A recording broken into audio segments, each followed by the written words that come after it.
Tonight we begin not with knights or kings, not with battles or castles, we begin with something far more terrifying than the Black Death, something that has broken hearts for centuries. We begin with dating in the Middle Ages.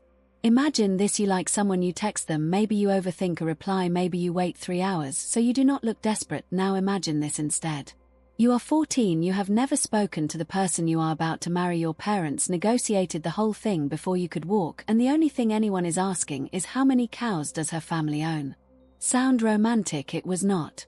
Here is the thing about medieval romance that movies never tell you: love was not the point, survival was, passion was not the goal, property was.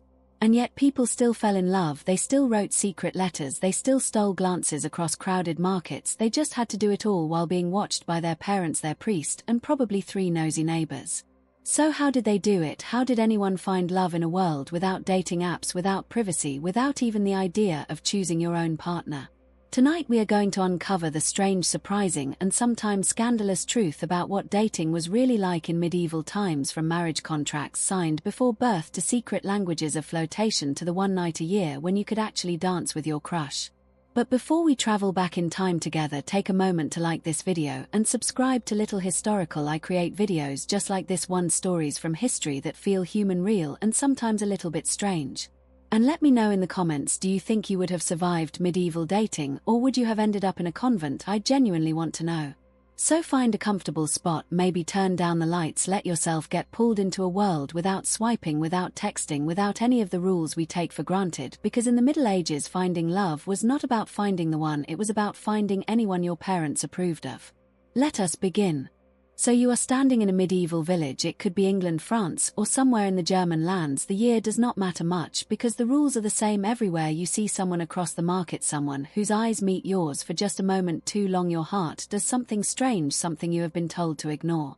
But before you can even think about walking over to them, before you can imagine what you might say, a voice cuts through your daydream. It is your mother. She is standing right behind you, and she is already shaking her head.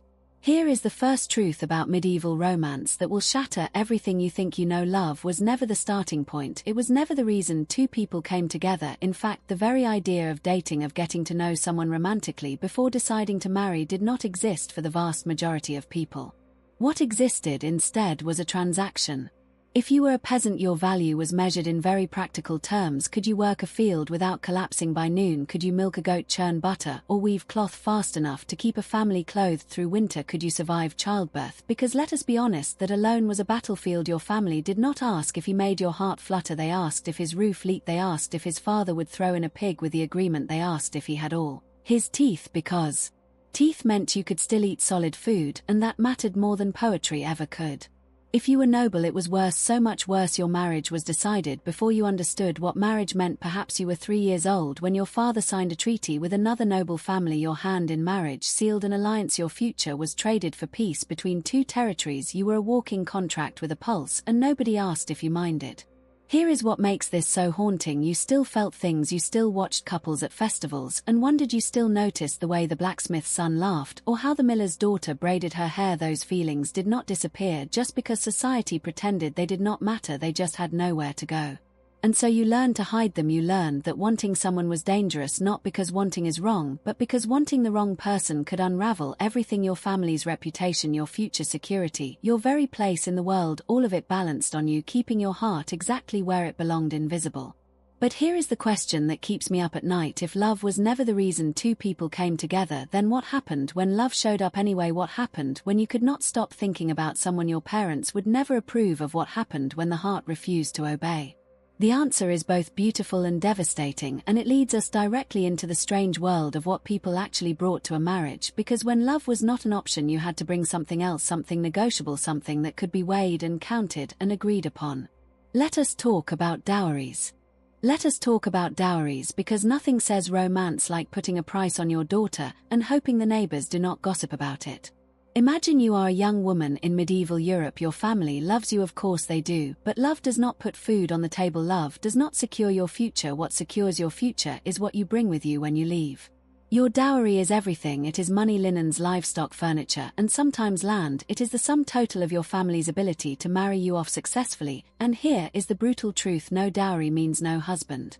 Your parents start planning this the moment you are born. They set aside coins, they breed extra sheep, they weave extra cloth, they are building a portfolio, and you are the asset it supports. By the time you are old enough to notice boys, your dowry already has a reputation in the village. Everyone knows whose family can afford a good marriage and whose cannot. If your dowry is generous, suitors appear, they smile at you at church, they bring small gifts, they pretend interest in your conversation, but you know what they are really counting. You know they are imagining those cows in their own field, that coin in their own purse. If your dowry is small, the opposite happens. You watch other girls get betrothed, you watch them walk to the altar with hope in their eyes. While you stand alone, you learn to smile when people ask if you have any prospects, yet you learn to say not yet when you mean probably never. For noble families, it is even more calculated. A daughter's dowry might include entire villages, strategic territories, political alliances sealed with linen chests and gold coins. You are not just marrying a person, you are merging two powers, and your value is measured in acres, not affection. But here is the twist that complicates everything. Sometimes the groom pays instead of receives. This is called a bride price, and it flips the entire transaction. Now the man must prove his worth. He must bring horses, weapons, or coin to compensate the family for losing a daughter's labor. It is still a transaction, just with different hands reaching for the goods.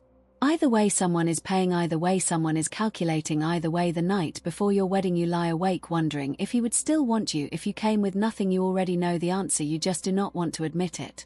And yet despite all of this, despite the cold hard math of medieval matchmaking, people still found ways to communicate something real, something that bypassed the ledgers and spoke directly to the heart. Which leads us to the question, how did anyone actually say I choose you in a world where you were not allowed to choose at all? So how did anyone actually say I choose you in a world where you were not allowed to choose at all?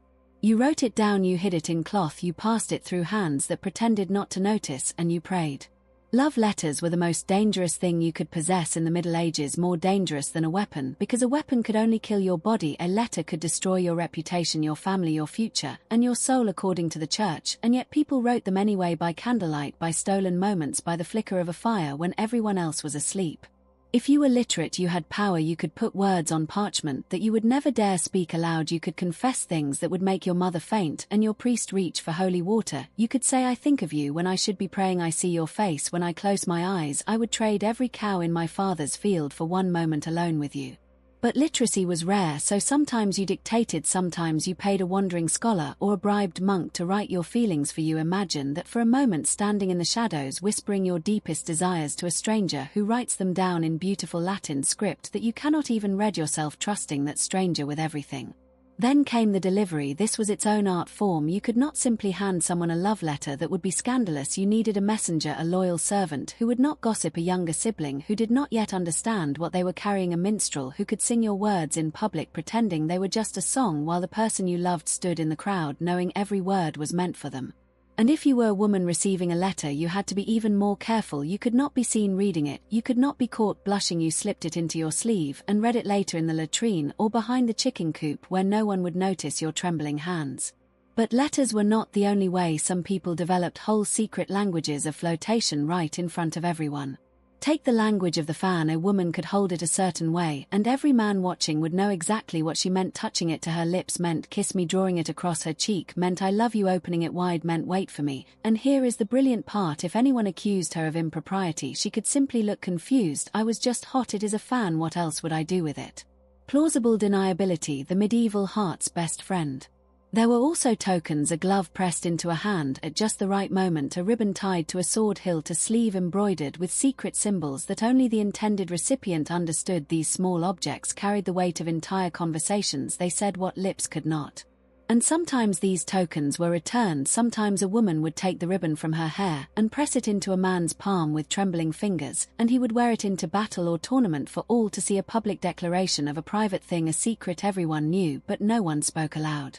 This was how love survived, in the cracks between rules, in the space between what was allowed and what was desired, in folded parchment and hidden ribbons and fans moving just so in candlelight. But all of this secrecy, all of this tension, all of this longing had to go somewhere eventually. It could not stay hidden forever. Which brings us to the one time of year when all of this tension finally had somewhere to go, when the rules relaxed just enough for hearts to race out in the open. Which brings us to the one night when all of this tension finally had somewhere to go, when the rules relaxed just enough for hearts to race out in the open. The feast day, the festival, the harvest celebration, this was the medieval equivalent of permission to feel. Once or twice a year the village transformed, the church service ended, the priest looked the other way, the mothers stopped watching for just a few hours, and suddenly everyone was outside with music and ale and the dangerous possibility of touch. Imagine the anticipation. You have been stealing glances at the same person for months, maybe years. You have exchanged exactly 3 words in all that time, but tonight everything changes. Tonight there is dancing. The maypole rises in the center of the village, ribbons streaming down like colored rain, and you know what happens next. You know because you have watched it every year since you were old enough to understand. The young people gather, the music starts, and everyone holds the same ribbon, boys on one side, girls on the other, and then you weave. This is the genius of medieval festivals. They created reasons to touch, reasons that could be explained away if anyone asked. Oh, it was just the dance, it was just the ribbon, it was just the festival, everyone does it. But you know the truth. You know when your hand brushed theirs, it was not an accident. You know when you held the ribbon just a little longer than necessary, they held back. You know the spinning brought you closer than any dance step strictly required. And for a few minutes the whole village is spinning and laughing and pretending not to notice that couples are pairing off at the edges, that hands are finding hands, that something is happening that has no place in ledgers or contracts or family negotiations. If you were brave enough, you might offer them something, a piece of honey cake, a cup of ale, a flower tucked into their belt with trembling fingers, and if they accepted, if they smiled, if they did not immediately walk away, you had your answer without a single word spoken aloud. But here is what makes festival romance so painfully beautiful. It was temporary. The sun would rise, the music would stop, the priest would return to his sermons, and the chaperones would pick up their watches exactly where they left off. Whatever happened under the maypole stayed under the maypole. Come morning you were back to stolen glances and secret letters and the long aching wait for next year's festival.